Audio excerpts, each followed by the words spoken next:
Hello, I'm Claire Kerslake, and it's my very great pleasure to welcome my friend Karen Gunton today. And we're going to chat about Karen's new book, Rise, which I'm incredibly excited about. But I want to introduce Karen first. And Karen, I'd describe you my friend, my mentor, and I can remember you using a term, the Unstuck Tour, which I just have always loved. And never more so than this with this book. Now, would you like to tell us a little bit about yourself? Sure. Thank you so much for inviting me to come along and have a chat about the book and this journey, and really the journey we've all been on, which is about getting unstuck. And my background, I'm Canadian and I live in Australia, and I was a teacher in a former lifetime over in Canada. And when we moved to Australia in 2006, I just didn't really want to go back to that work as a teacher in a classroom. And so I kind of went on my own sort of journey of figuring out who I was and what I wanted to do. And I've started a number of different businesses from home and ended up in the space of still teaching, but also just helping people on their own journey. You know, my big thing is using the lighthouse as a metaphor of what we're here to do in the world, which I believe is to stand tall and rise up and shine our light in the world in whichever way we choose. So that's kind of been the way that I've been teaching and helping people, is to do that. Yeah, and so now it's been a long time. You know, I'm almost 15 years of living in Australia, which is crazy to me. Certainly more time, you know, for this part of my life than the previous job as a teacher. And yeah, it's kind of crazy how your journey takes you in these weird directions. It is, isn't Mhm. it? And we're here to talk about your new book, Rise, which I'm just incredibly excited about. Thank And you. as we just shared off air, I think will have an amazing impact in the world. And I was looking at the website today, and it's like a choose your own adventure type of book, which I cannot wait to get my hands on my copy. And it says, get unstuck, make a change, rise, which is beautiful. And I'm wondering if you can share a bit about how the book came about. Yeah, Uh, sure, sure. So you mentioned in your introduction that I call myself an instructor, and I picked that word because kind of in our space of the space of helping people, we often hear words like life coach or mentor, and I didn't really think of myself as a coach. I don't have very good memories of coaches in the sporting world, and so that word never really resonated with me. But you know what it came down to is that that's what I love to do. I love to help people get unstuck. And I also love to help people find out how they can shine their light in the world. And that was probably, as I said, the first part of my kind of online, you know, space of teaching and speaking and writing, was that question of how do we shine our light. And then the next space was, well, how do we get unstuck? How do we move the stuff that's in our way, that's kind of preventing our light from shining? I kind of think of it like you have this window, you know, like a lighthouse where your light shines out, but the window gets all covered in fog. And we actually have to do the work of, you know, wiping all that fog away, getting all that grime and stuff that's stuck on our windows and preventing us from doing the things we say we want. And I really love, I just, in everyday life, that's my favorite thing, you know, is to talk to people about their journey and why they aren't doing the things that they say they want to do. So anyhow, about 3 years ago, I started writing that book. I actually wrote it during the month of November, which is NaNoWriMo, National Novel Writing Month, and that's how I had written my first book. So I wrote the book in about, I think it was about 23 or 24 days. And then it was December and Christmas. So I put that book on the shelf and thought, next year, you know, February will come. It'll be the start of the new year. I'll edit it, I'll launch it, and have your whole year mapped out. And then in March of that year, which was the start of last year, I found out that my mom was sick. And no, actually that happened the year after that. I had a period of a lot of things happening in a row that were tricky. So when I was about to edit the book, in the process of editing the book, I actually lost my cousin. over in Canada, and a tragic death. And I went over to Canada to be there, and then came back, and a number of things all kind of happened in a row, a period of loss and a period of grief and a period of depression, that I got myself pretty stuck into depression that year, feeling quite lost in 2018. And then start of another new year, and I thought, okay, that I'm leaving behind me. And then I found out my mom was sick and went home to Canada to be with her. And we found out in February, and by beginning of July, she was gone. So it was a hard period, and the rest of that year was really sort of difficult to pull myself out of the grief that I was in. And yeah, so I really was, I would describe myself as being more stuck than I ever had been in my life. Like, it was just, I just couldn't do anything. And I know, in hindsight, that I needed time to heal, but I also was quite lost in that space and having troubles finding my way out. And then at the start of this year, sadly, my dad had a stroke and died. And that was he died in February. So it was 3 February sort of in a row of 3 New Years, in a row, where the year just started off just awful. And it was so hard to pull myself out of that dark place I was in, and move myself forward. And in a weird way, after losing my dad, that was kind of a period of closure for me. It was sort of a bit of a, all right, that's enough. Like, we can't just wait for a magic day to come along where we feel like we're ready to move forward. We have to make that day ourselves with our actions. And that brought me back to revisiting the book. And so it was about it's right now 3 years basically from the day just about that I finished writing it, that I've now finally finished it and launched it. And interestingly, I talk about something in the book which I call the wreck. And I first noticed the wreck, and you might remember talking about the wreck when we talk about writing, because I originally thought of it as writer's wreck, because I was noticing, all these authors, they come to this period of writing this book or sharing their book with the world, and they experience a wreck in the very thing that they profess to be good at, or they want to teach, or they want to talk about, or they want to help people with. And it can stop you from wanting to put your book in the world, because you feel a bit like a fraud. Like, I suck at this. I can't write a book about, love and marriage when my love life or marriage has fallen apart, or whatever. And yeah, so what I think, for me, what I look back on the previous 3 years, and I experienced a wreck in a big way, and in the very thing that I wanted to help people with, which was to get unstuck. And I myself, had repeated things that were keeping me in a really stuck place. And I decided to revisit the book because I believed, for one, I promised my mom that I would. My mom was very stuck. I wrote the book actually thinking of her in the first place 3 years ago. She was in a place where she just had lost all the things that she loved in life. And she talked about doing so many things like gardening and traveling and all these things that she longed to do. And she just couldn't get herself unstuck. And she really was. I always say, I think she was holding out for a hero, like that song says. Yeah. And sadly, that day didn't come. She ran out of time. And I just didn't want to see other people miss out on the things they say they want in life because they just can't get over that inertia or get past whatever's holding them back. So I wrote the book for her, and I wrote it for me. I needed to finish that book because it was my way out of my own stuckness.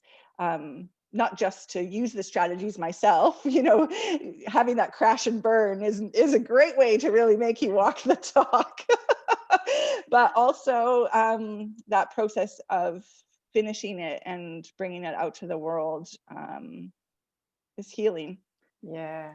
It offered me a next step, and that's what I needed. Yeah, I was going to ask you, did you find writing the book a really important step for you? Oh, hugely. I encourage writers as part of the work I do. In fact, I teach, courses about how to write a book and how to, self-publish and how to do a Kickstarter and all those kinds of things, just to share all of the knowledge that I've gained. But what I really, really believe in is that in each of us, we hold a story. And sharing that story by putting it down on paper is, gosh, it's a journey that is amazing and healing. And even if you decide that you aren't going to share that story with anyone else, I think the journey of doing it is really, it's a really amazing one, particularly if you are feeling stuck or feeling like you aren't sure what to do next. There's a power there, I think, in sharing a story. And for me, you know, it was interesting because I had the book written. I thought all I had to do was edit it. And editing is my least favorite bit. I love writing. I love, like, I could talk, right? So I write like I talk, and I just put all the words on page. And this book was particularly more of a kind of a strategy book. You know, I call it a choose your own adventure because it's just made up of all these strategies, and you could just pick one and just try it and see if it helps you. So it didn't have a lot of personal stories in it. It didn't have, you know, a lot of filler. It just was literally like, I wanted them to be short, sweet, simple. Try this, see if it helps you. And I thought I just had to edit that and put it into the world. And then as I was doing the editing, you know, each kind of strategy, many of the strategies were things I could use myself to help myself in this period that I'm in right now of stuckness and lost in the darkness, as I describe it. But also, you know, in the past 3 years, just noticing how these things have come to play in my own life. So I ended up actually putting quite a lot of my story into that book, stories about my mom and stories about the journey we'd been on, and stories about my own grief and loss and healing. And so it ended up actually being a lot more personal than I thought it was going to be, and so cathartic and so healing. And even exploring new strategies that weren't in my toolbox before got added into the book. And that was healing too, you know, to go through those in a way that I could help teach them to another person really kind of forces you to dig deep sometimes. Yeah. And yeah, it ended up being an incredibly healing process that I didn't expect to come when I thought all I was doing was editing. Oh, it's funny. And I've just been so loving the little quotes that you've been putting on your page about the book. And there was one that you said came from the forward. It says, make no mistake, you're allowed to lie down. You're allowed to feel lost, unsure, wounded and weak. You're allowed to sink. You're just not allowed to stay there, which is just so beautiful. And so many people relate to that. And especially this year, we spoke a little bit about this year. I mean, this is a book that so many people relate to your story. You know, it's not someone who thinks, oh, this is going to help people. You know, you've found the strategies helpful for you, and people will relate. It will make such an incredible difference to so many. Yeah. Well, I hope so. And thank you for mentioning that foreword. That was written by one of my best friends, Bruce. And those are the words he said to me, you know, at a time where I was feeling, I mean, we each have been in our own stuckness in these past few years, and it's kind of been one of those things where one of us pulls the other one up, and it's great to have somebody in your life that will do that with you and for you. But at a time where I was feeling particularly frustrated with myself because I felt like, gosh, I should be better at this. Like, this is what I do. I'm an unstuckter, and I just can't dig myself out of this dark cave. And I just was hard on myself. And those are the words that he said to me. And gosh, and it was just such a reminder. And particularly, as you said, we're in this year.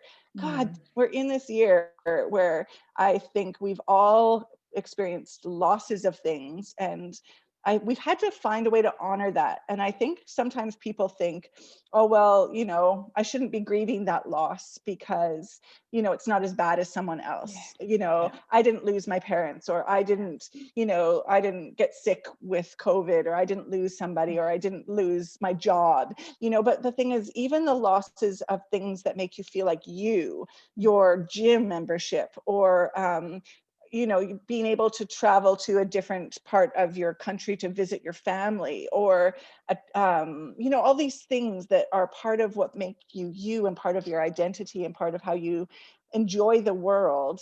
And if you've lost those things, there's grief associated with that. Yeah. And when we lose things, we feel lost. And when things change around us, we're kind of forced to change. Yeah. And sometimes that's difficult, you know. One of my big things actually before this year, and as I shared, you know, my journey kind of crashed and burned in that 3-year period. And that first period after I lost my cousin, I went to Canada for his funeral, was with my family, came home, and desperately just wanted to move home. Mm. That had always been our goal as a family, that we were going to stay in Australia for a while and then we were going to move back to Canada.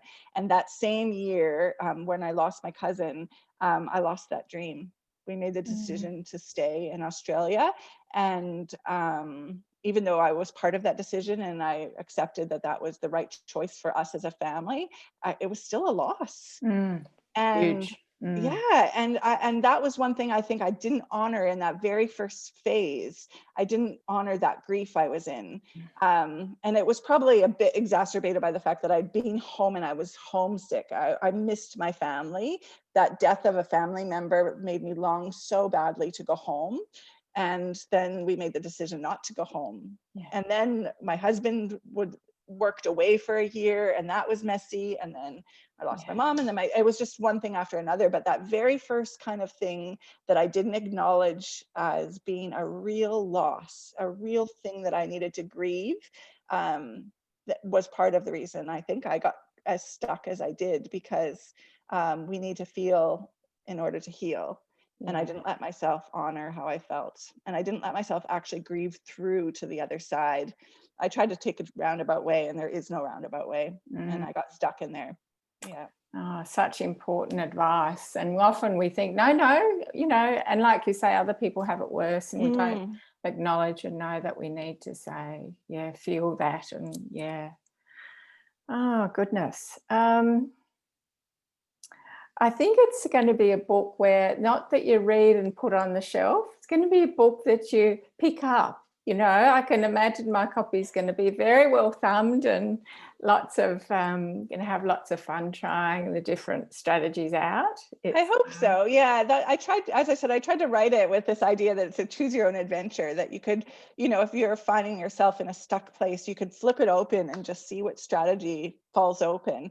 In fact, I have actually, for myself, I've taken the table of contents, which is the 55. There are 55 little strategies. They're all just little doable things. And sometimes they're really simple things, or there's something you've heard of, but I've kind of turn it into a bit of a game, or turned it into a bit of a funny adventure, or a funny name, or something to make it stand out. And I actually have taken those 55 things and put them on cards, almost like an oracle deck. So if I'm like, like, why do I keep procrastinating on this? Why can't I move forward? Why am I doing this to myself? Why am I listening to that voice in my head that's telling me lies? I'll pull a card out and just do what it says, and to see if it helps, you know. Oh, And I love that. yeah, Yes, so I yes. think in that sense, like you said, I hope that it is a book that you can say, oh, there was something in there that I read once and I didn't need it at the time, but I could try it now. And Yeah. just, gosh, you know, I know the work that you do with helping people to overcome, you know, limiting beliefs and stories and things. It's such a, you kind of have to, in some ways, throw everything at it you can and see Yeah. what sticks. Yeah, Like you do. something that helped last year might not help this year, or something that you always thought was a bunch of bullshit actually might be the thing that clicks now, you know? Absolutely. Yeah, no, it's going to be so good. Yes, and I've been loving the podcast. Oh, I'm a thank you. Riser podcast. I've still got some episodes to listen to, but just fantastic listening to you talk with those beautiful ladies and having that gorgeous conversation. Yeah. Thank you. Thank you. Yeah, I really wanted to chat with people who, you know, like yourself, are working in places of helping people get unstuck in some way. The way I describe it is, I think we each have our own muddy puddle that we're Yeah. in, you know, whether it is fear or doubt, or feeling unworthy, or like me, you know, not being able to come out of sort of a dark place that I was in, or there's all these things. And what is your muddy puddle right now might be something different in Yeah. another time. So even with the podcast, I wanted it to be sort of where you could just pick and choose something maybe that would help you right now, and come back to it. And And what I love about talking to people about their own journey is the stories. Again, like you can't really keep the strategies by themselves because there's always a story around it that really helps it to hit home why it matters so much. And I guess that's at the end of the day what I wanted here. You know, I mentioned that feeling I had about my mom, that she was holding out for a hero. She would always say, oh, you know, maybe in the spring, or maybe after I get through this winter cold, I'll feel better after that. It was like she was waiting for a magic day to come. Yeah. And on that day, she'd wake up and she'd feel better. And on that day, she would take a step forward, or on that day, she would, you know, get out into the garden and do something that made her feel good. And what I really believe is that there isn't a magic day. I think the magic comes when we take steps. We take even the babyest steps can help. And I think that at the end of the day, we're the hero. We are the hero that we've been waiting for. And we have to start to remember that. You know, we have to remember the only person that can change this is me. Yeah. And the only person I can change is me. Yeah. Like, you know, you can't control what anyone else is doing, but you can control you. And sometimes that can feel a little bit daunting, but even the tiniest thing you can do for yourself can be enough to begin to shift things. And I know that in a big way. Like when I was in my darkest place, I felt like the darkness was like a black hole. You know, it kind of sucks everything away, even if you know it'll make you feel better. Like I knew that if I started doing yoga again, I would feel more like me again. I would feel better, but I just couldn't do it. But one thing I could do was lay on the mat. You know, I could get out of my bed and out of my cave and I could lay on the mat. And then eventually I did a little bit more than laying on the mat, you know, and slowly I took steps forward. And even if that's all you could do is lay on the mat, whatever that is for you, it's something for you, you know, to remember you're the hero of your own story. Today is the day that you could take one tiny little thing and do it for you, to get unstuck and to move yourself forward to what you say you want in the world. I just think such powerful words. And I actually wrote down from the website exactly what you say. Many of us are waiting for a better moment, wishing for a magic wand, holding out for a hero.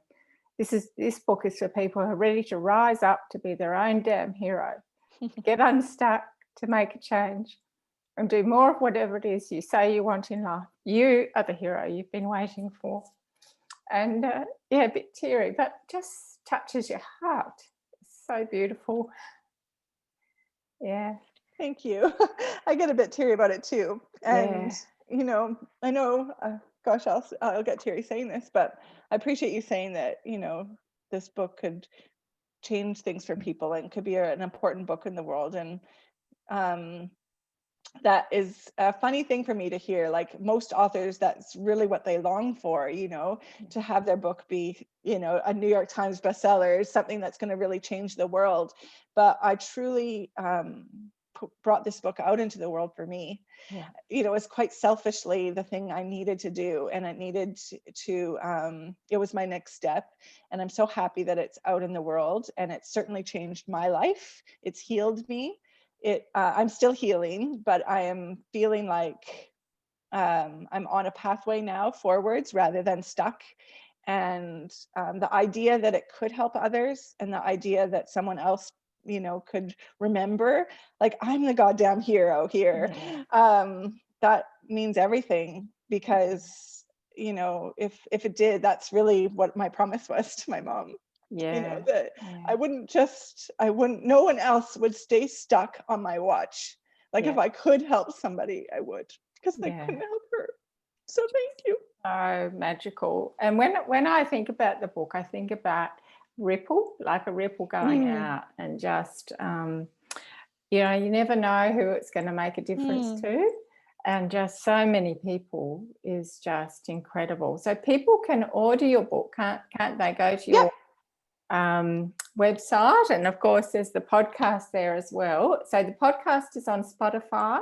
Yes, it's also on Spotify. So if you search up my name, Karen Gunton, you'll find the podcast, and it's also on my website at karengunton.com. And the book's got its own website too, hasn't it? Yes, you can also find it by iamariser.com. And that's really been the message for the book. Is called Rise. And I like the word rise. It's just a reminder, it's an action, it's an active word about we can be risers. And as I said, I wrote the book for me to remember that I'm a goddamn riser. Like, I don't have to stay in that place. I can choose, I can make a choice each day.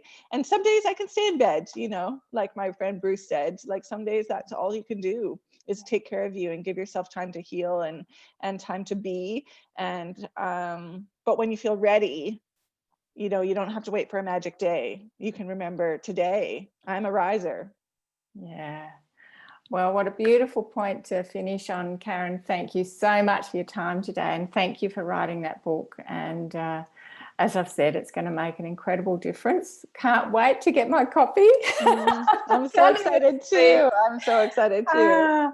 And thank you for today. I know that it's been a really special conversation.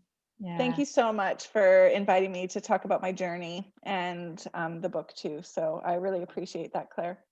My absolute pleasure.